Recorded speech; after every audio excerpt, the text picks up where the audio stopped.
আসসালামু আলাইকুম। আজ আমি আপনাদের করে দেখাবো একদম রাজকীয় স্বাদের নবাবী সেমাই। এই সেমাইটা এতটাই রিচ, ক্রিমি, ক্রিসপি এবং সেই সঙ্গে এত ভালো সুগন্ধি যে একবার খেলে সাধারণ সেমাইয়ের কথা একদমই ভুলে যাবেন। চলুন দেখে নিই কিভাবে তৈরি করব এই রাজকীয় স্বাদের নবাবী সেমাই। প্রথমেই একটি প্যানে আমি বাটার দিয়ে নিলাম। এখানে আমি আড়ঙের বাটারটি ব্যবহার করেছি। আপনারা চাইলে যেকোনো বাটারই ব্যবহার করতে পারেন। এরপর আমি লাচ্ছা সেমাইটা দিয়ে হালকা আঁচে ভেজে নিব। এর সাথে এড করে নিব গুঁড়ো দুধ এবং চিনি। চিনির পরিমাণটা আপনারা আপনাদের পছন্দ অনুযায়ী ব্যবহার করবেন। আর আপনারা চাইলে এখানে কিন্তু গুঁড়ো ব্যবহার করতে পারেন। বেশি ভাজা যাবে না, হালকা সোনালী হলেই একটি বাটিতে নামিয়ে নিবেন। বেশি ভাজলে কিন্তু টেস্টটাই নষ্ট হয়ে যাবে। এরকম থাকলেই অনেক বেশি ক্রিস্পি হবে। এরপর আমি ১ লিটার দুধ নিয়ে নিব। দুধটা কিন্তু জাল করে 50% কমিয়ে ফেলতে হবে। এর সাথে এড করে নিব ১ কাপ কনডেন্স মিল্ক। এটা অপশনাল, আপনারা চাইলে কিন্তু এটা স্কিপ করতে পারেন। ১ কাপ লিকুইড দুধের সাথে আমি ১ চামচ কর্নফ্লাওয়ার খুব ভালোভাবে মিশিয়ে পুরো দুধের সাথে মিশিয়ে নিব। এরপর আমি দিয়ে দিব চিনি আমার পছন্দ অনুযায়ী। আপনারা আপনাদের পছন্দ অনুযায়ী চিনিটা দিয়ে দিতে পারেন। আপনারা চাইলে কিন্তু এখানে খেজুরের গুড়টাও ব্যবহার করতে পারেন। এটা স্বাদের ভিন্নতা নিয়ে আসবে।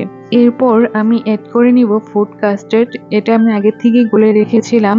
এরপর আমি গরম দুধের সাথে দিয়ে নিব। দেওয়ার পর অনবরত কিন্তু নেড়েচেড়ে নিতে হবে, না হলে কিন্তু দলা পাকিয়ে যাবে। খুব ভালোভাবে দুধের সাথে মেশানো হয়ে গেলে এটা কিন্তু ক্রিমেতে পরিণত হবে। দেখেন কতটা ক্রিমি হয়েছে। এরকম ক্রিমি হওয়ার পরে আপনারা এটা নামিয়ে ফেলবেন। এরপর হবে পরিবেশন করার পালা। নামানোর আগে অবশ্যই দুধের ঘনত্বটা দেখে নিবেন, কারণ দুধের ঘনত্বটা যেরকম হবে, যেরকম ক্রিমি স্ট্রাকচার হবে সেরকম কিন্তু মজাও হবে। পর একটি বাটিতে আমি ভেজে রাখা সেমাইটি দিয়ে নিব। তার উপরে আমি ক্রিমিটা দিয়ে নিব খুব ভালোভাবে। ক্রিমটা খুব ভালোভাবে দিয়ে নিতে হবে। আমি লেয়ার করে দিব, এতে করে টেস্টটা আরো বেশি ভালো আসবে এবং দেখতেও অনেক বেশি সুন্দর লাগবে।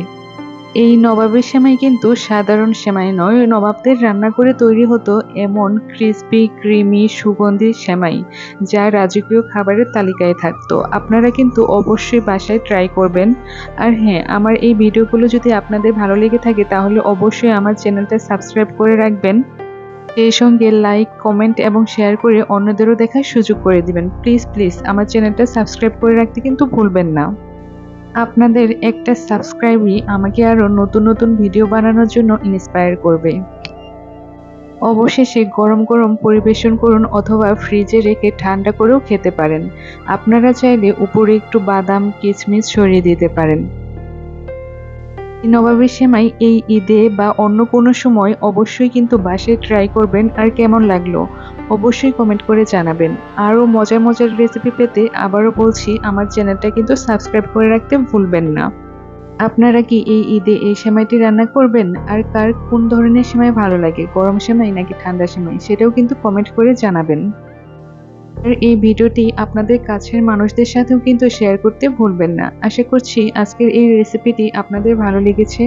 ভালো থাকবেন সবাই। আল্লাহ হাফেজ।